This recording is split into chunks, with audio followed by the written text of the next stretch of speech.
విస్తరి ముందేసి పస్తులు పెట్టావే తీపి వస్తువు చుట్టూ తిరిగే ఈగను చేశావే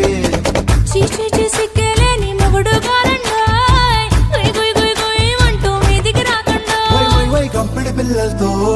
ఇంటిని నింపావే సాపాదిండు సంసారాన్ని మేడెక్కించావే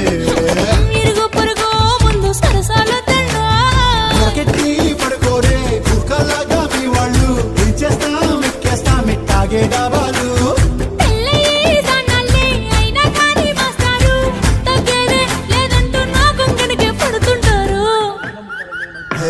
గోదారి గట్టు మీద రామసలకావే